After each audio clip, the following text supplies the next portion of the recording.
Hello, welcome back to the channel. This time we're actually going to be discussing and training and hopefully ingraining it in our muscle memory the mirror side of the 12 basic angles.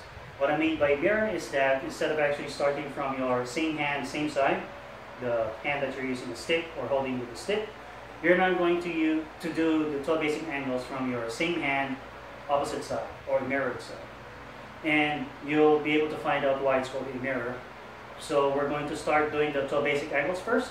As for review, for simplicity purposes, we're actually going to be using this kind of footwork. Okay, we're not going to actually do the V-step or the reverse triangle or even any kind of footwork outside of our center line.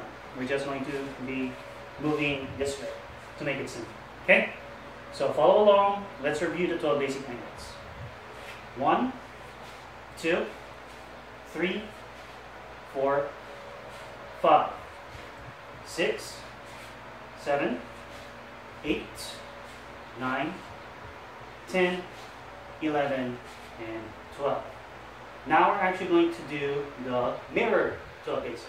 So from this position, the end position that we're in, we're now going to count from 1 to 12. 1, 2, 3, 4, 5, 6, 7, 8, 9, 10, 11, and 12. What we just did there is the mirrored version of the 12 basic angles. You've noticed that it's a bit awkward if it's actually your first time doing this, since you have been used to training with the same hand, same side of starting off, right? So everything actually flows smoothly and very natural to you. However, if you actually switch the sides, it becomes a little bit awkward and you need a bit more training. To make it a little bit simpler, it's the mirrored side of what you just did with your same hand, same side. And meaning is that your 1, instead of actually starting from here, now starts as a backhand. Okay? Your 3, instead of actually you doing a 3 slashing across like this, your 3 now starts as a backhand slash across the body. Same thing with the 4. So if this is your past 3 and 4, your mirrored side now is going to be 3 and 4. The 5 is very, very awkward, since your normal 5, as I do it inside you here, is going to be a thrust with the same hand on the same side. Very, very easy to remember, very good to actually be ingrained in your training. However, on the mirrored side, your number 5 is going to be like this. Okay, so imagine doing your number 7 and then lowering it to the midsection or the abdomen section to where the diaphragm is, most likely. So this is going to be your number 5. Okay, your number 6 usually is now going to be your number 7. And your number 7 is now going to be your number 6. So if you do the mirrored side here, it's going to be 5, 6, and then 7. Whereas before, it was 5, 6, and then 7. Okay? Even your numbers 8 and 9 are now switched. So usually, once we actually do this, 5, 6, and 7, your number 8 goes down here, and then you do a number 9. Here, because now your number 7 is here, this is your going to be 8 and 9. Your number 10 and 11 also switched sides. So before it's going to be 10, 11, and then we end it with a 12 like this, right? Because our 11 ends here. Now it's going to be 10 and 11, and because of this position of our number 11, we won't be able to actually do a loop, although technically we can. But to follow the template of the 12 basic angles, your 11 now is going to be a simple slash across. Okay, you can actually do a slash downward, but you have to actually move away from the center line, and we don't want that.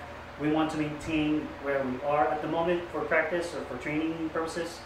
So 11 and 12. We slash across down.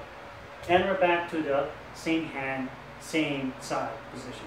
Now, it's not official to actually teach or learn the mirrored side of the 12 basic angles.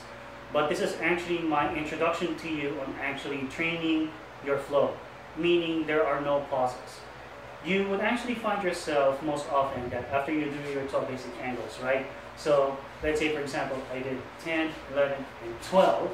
Either you would switch your grip with the stick, so you switch it with your left hand this time, your righty, or you actually reset and then go back to your same hand, same sign position in order to repeat the 12 basic angles, right? That's a pause. There's a break in between there, and you don't want to do that most often, especially when it comes to reality and sparring.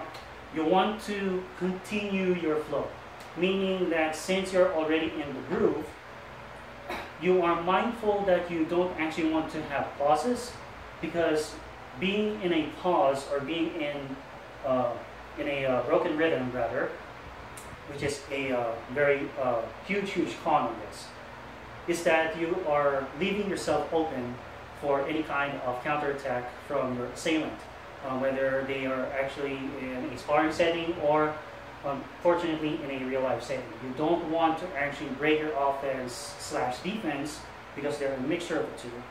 And you don't want to have pauses in between your flow. So you want to continue doing your flow in order for them to not have enough time to get inside your drill. Okay? So after you do your 12 basic angles, right? So again, 10, 11, and then 12, I can continue instead of actually, after doing the 12, going back and then repeating my attack, right? This also trains you into filling the gaps on what's supposed to be our pauses, but because you already fill those gaps, you continue your flow, you don't have any pause anymore. Which is the reason why if you see advanced FMA practitioners out there, regardless of family style or family lineage, you'll be able to see them do their free flow, and it's as if they actually are not stopping. It's because they already did their flow and have already filled the gaps of what's supposed to be our pauses or stops, and they've added to those stops already 1, 2, even 3 moves in order for them to continue their flow and then repeat the entire process seamlessly. Okay, so after you do your 12, you can now do 1, 2, 3, 4, 5, 6, 7, 8, 9, 10, 11, 12, 1, 2, 3, 4, 5, 6, 7, 8, 9, 10, 11, 12, 1, 2. See what I mean? So on and so forth. So if this is actually your first time, you may want to skip out on training the normal 12 basic angles and start off with the mirrored version. So you're going to start off here. And when we start off from the mirrored version, we already have raised the heel of our mirrored leg, like so, okay? Because usually the backhand has more power to it rather than actually doing the same hand, same side. Same hand, same side is very natural, you can just swing it like that. But here, you start with the backhand already. You still maintain your non-stick hand close to your chest, just in case for checks or for counters and whatnot, and to actually protect your non-stick hand from your swinging of your stick or bladed weapon. Okay? Start from the backhand here. 1, and then 2. 3 is still a backhand. 4, and then here you have to be patient with yourself. If you are tempted to actually do your number 5 and then do this, you have already not following the template, and you're actually ruining the training of the opposite side. So from here, from number 4, try to slowly bring your stick back. So after I do my number 4, right across, try to retract my stick back here, so you can see, and then I try to stab, like so. You don't need to stab very deep or very far, because the angle of your arm right here, and it's really bad on the shoulders if you do try to do it. So just kind of like a poke. So 5, and then retract back, because you're actually going to do number 6, which is actually a little bit higher, just on the chest.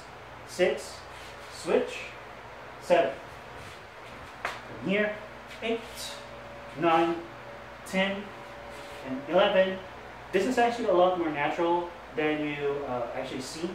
So from doing your 11 like this, in this position right here, your 12 is a little bit more natural than the 11 and 12 from the normal version. 11 and 12. So there you have it, the mirrored side 12 basic angles. It's one to actually train you to continue your flow and filling the gaps of the stops that you've been doing, especially after you have been doing your 12 basic angles like this, reset or switch side in order for you to practice the other hand or other side like so, and also for you to actually train using your mirrored side without any kind of interruption or pauses. It's a bit frustrating when it comes to actually training and you just want to continue your groove, right? It's really tempting to just stop, take a rest, and then continue your flow in training once you actually catch your breath. But in reality, you actually don't want to do that. You want to be as continuous as possible when you're actually trying to swing or trying to practice FMA with your sticks or bladed weapons. Alright, regardless if it's with this length or with a normal knife, even if you practice it with a butter knife, you need to actually continue your flow, because if you don't continue your flow, you're giving your assailant openings, right? Like so. Okay, so hopefully this video has helped you even in the smallest way possible. Ingrain this in your training, and hopefully your gym senpai or gym sensei rather would actually understand what you're trying to do and be able to actually help you when it comes to doing your flows from them. Always train safe and God bless you.